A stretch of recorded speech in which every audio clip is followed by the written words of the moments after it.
So now अभी 12:30 हो रहे हैं, टाइम 12:30 का, और अदानी पावर में लोअर सर्किट लग चुका है। 4.99% का लोअर सर्किट है। और कहें तो लोअर सर्किट इतना मजबूत नहीं है, लेकिन वॉल्यूम बहुत हो चुके हैं अदानी पावर के स्टॉक में। 2.5 करोड़ से ऊपर का वॉल्यूम हो चुका है।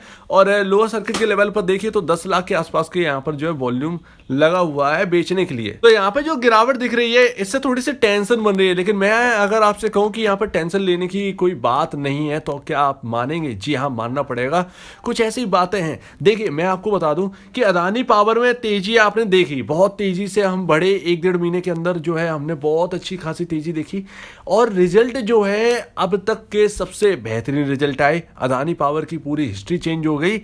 इवन यहाँ पर टाटा पावर को बीट करके Adani power number 1 company Bharat की बन गई। प्रॉफिटेबल के हिसाब से, प्रॉफिटेबिलिटी के हिसाब से भी, और मार्केट कैप के हिसाब से। मार्केट कैप के हिसाब से बहुत पहले बन गई थी, प्रॉफिटेबिलिटी के हिसाब से Q4 का जब रिजल्ट आया तो 2:10 पर ये सबसे बड़ी कंपनी बन गई। अब इतनी बड़ी तेजी हो गई है, तो ये कहीं ना कहीं लोग जानते थे, और वो जो तेजी बनी, वो रिजल्ट की जो तेजी थी, वो वही तेजी थी। तो मतलब कहने का मतलब ये है कि रिजल्ट से पहले तेजी बन गई थी।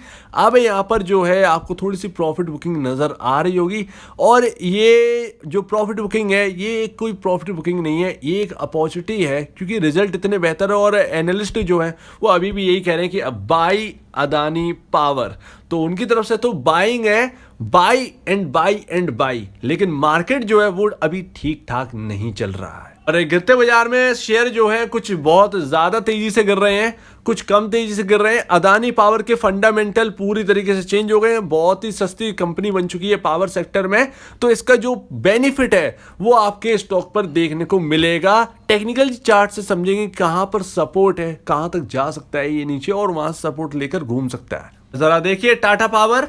जब टाटा पावर के Q4 रिजल्ट थे, तो आपको पता ही होगा कि जब मंडे को ओपन हुआ तो टाटा पावर में एक तेज गिरावट हमको देखने को मिली। 10% के आसपास की गिरावट थी। ये अदानी पावर की वजह से गिरावट थी। टाटा पावर और अदानी पावर का मार्केट के अंदर बहुत तगड़ा कॉम्पिटिशन चल रहा है। लोग बटे हुए हैं टाटा पावर और अदानी पावर में, जैसा कि मैं आपको पहले बता चुका हूं। तो यहां पर वही इंपैक्ट जो है टाटा पावर को देखने को मिला था। तेज गिरावट हुई थी अदानी पावर के शानदार रिजल्ट के बाद। टाटा पावर से जो होप थी, वो उस होप जो है वो ठीक ठाक नहीं बैठी। टाटा पावर ने अपने हिसाब से अच्छा किया, लेकिन अदानी पावर ने मच बेटर किया। और अदानी पावर की बात करें तो इतना बड़ा सर्किट भी नहीं लगा है, कहें तो इतना बड़ा वॉल्यूम बेचने के लिए नहीं लगा है। 9,49,751 शेयर ही हैं। हो सकता है कि ये सर्किट खुल के ऊपर चला जाए, और टेक्निकली अगर हम देखें तो एकदम न्यूट्रल हो चुका है ये स्टॉक। और 12 बजे तक की बात करें तो यहाँ पर 2,42,71,851 शेयर्स जो है, उनमें से 73,15,046 शेयर्स जो है वो डिलीवरेबल क्वांटिटी, 30% हिस्सा जो है वो डिलीवरेबल क्वांटिटी में जा चुका है। तो लोग खरीद रहे हैं। इसका मतलब, जैसा कि मैं कह रहा था, डरने की कोई बात नहीं है। तो 254 का जो प्राइस आ चुका है वो एक प्राइस है, ठीक है ना। ये शॉर्ट टर्म में चलता रहेगा, लेकिन मार्केट कैप जो है वो अभी भी 1 लाख करोड़ के ऊपर है। और ईपीएस देखिए, कभी 0.87, कभी 72 होता था, 0.72, 0.80 के आसपास वो बढ़कर पहुंच चुका है 12.73, जैसा कि मैंने आपको बताया ही था।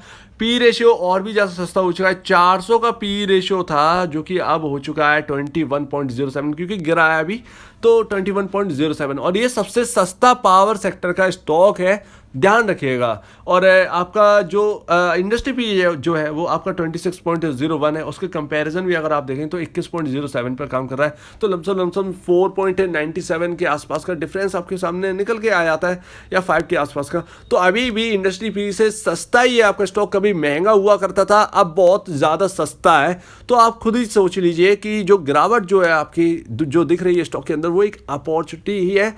इसमें शेयर को खो नहीं देना है, अपने आप को थोड़ा सा एक मेंटेन करके रखना है, सोचना है, समझना है। और हमने जो तेजी देखी 311 के आसपास की, उसके बाद हमने देखा कि 254 के लेवल पर आ चुके हैं, और एक मेक और ब्रेक लेवल है। लेकिन अगर हम सपोर्ट की बात करें तो सपोर्ट कहाँ पर है, तो आप सपोर्ट देखिए 214.95, 215, सीधी सी बात है। 215 के लेवल तक अगर मार्केट में गिरावट चलती है तो हम 215 तक के लेवल तक यहाँ पर हम स्लिप हो सकते हैं। 215 के लेवल पर सपोर्ट है, क्योंकि जब हम तेज़ी से चल रहे थे तो 200 जो हमने 274 माफ़ कीजिए 254 के लेवल से हमने एक प्रॉफिट बुकिंग आते हुए देखी, और 214.95 के लेवल से हमने जो है एकदम घूम गए, और फिर हमने 311 के लेवल पर सीधे रुके जाकर। तो 214.95 का जो लेवल है वो बहुत ही इंपॉर्टेंट है। आपका RSI 51 के आसपास आ चुका है, जो कि न्यूट्रल बताता है, ना ही ओवर सोल्ड है ना ही ओवर बाउट है, स्टॉक एकदम न्यूट्रल हो चुका है, किधर भी हम घूम सकते हैं। तो नीचे गए तो 214.95 का लेवल बहुत इंपॉर्टेंट होने वाला है। आपका अपनी मर्जी है, कहीं भी आप स्टॉप लॉस रख सकते हैं, अगर आपको नहीं रखना है तो ना रखें, रखें तो रखें, लेकिन स्टॉप लॉस होना बहुत ज़रूरी है। अपने एडवाइज़र जो है उनसे बात करिए अदानी पावर के ऊपर, आपके पास पूरी डिटेल होनी चाहिए, क्योंकि दिक्कत ये है कि मार्केट जो है वो सिनेरियो बहुत ख़राब है, मार्केट बहुत ही वीक हैंड में है, और लगातार अगर मार्केट गिरेगा तो उसके साथ साथ सारे के सारे शेयर्स जो है वो तेज़ी से गिरेंगे। तो ये टेक्निकली कुछ मायने नहीं रखेंगे। हो सकता है कि अगर बहुत तेज़ी से बाजार गिरा तो 214 के लेवल टूट जाए, तो आपका इसी वजह से एक स्टॉप लॉस जरूर होना चाहिए, ताकि आपका जो गेन है वो जाए ना। अदरवाइज यहाँ पर जो गिरावट मिल रही है, अगर फंडामेंटली देखें तो स्टॉक बहुत ही अच्छी बेटर पोजीशन में है। टाटा पावर से भी ज़्यादा बेटर पोजीशन में अदानी पावर है इस वक्त। टाटा पावर का पी रेशियो 42 के आसपास का है, अदानी पावर का पी रेशियो 21 के आसपास का है, जो कभी 400 होता था। तो ये सारी चीज़ें हैं, अगर बहुत तेज़ गिरावट होती है तो ये खरीदने का मौका ही रहेगा आगे के लिए। मार्केट हमेशा गिरा हुआ तो रहता नहीं है, हमेशा जो है वो गिरने के बाद चलता ही है। तो इन सब चीज़ों को देखकर अपना डिसीजन तय करिए। किसी के पास है तो अपने स्टॉप लॉस मेंटेन करिए, अपने एडवाइजर से बात करिए, अपना डिसीजन लीजिए। गिरावट जो हो रही है वो 214 का लेवल जो है वो टेक्निकली बहुत ही इंपॉर्टेंट लेवल है इस वक्त। तो लेट्स सी कि ये गिरावट है कहीं तेजी में बदलती है या नहीं बदलती है। आज इन्फ्लेशन का डेटा और आना है यूएस से, और अगर इन्फ्लेशन का डेटा यूएस से सही आता है, इन्फ्लेशन सही आंकड़े आते हैं यूएस से, तो मार्केट घूमता हुआ नजर आएगा। अदरवाइज यहाँ पर जो है गिरावट होने के ज़्यादा चांसेस हैं। तो देखते हैं, कल का सिनेरियो बहुत ही इंपॉर्टेंट होने वाला है। इवन यहाँ पर आज की रिपोर्ट जो है वो बहुत इंपॉर्टेंट होने वाली है।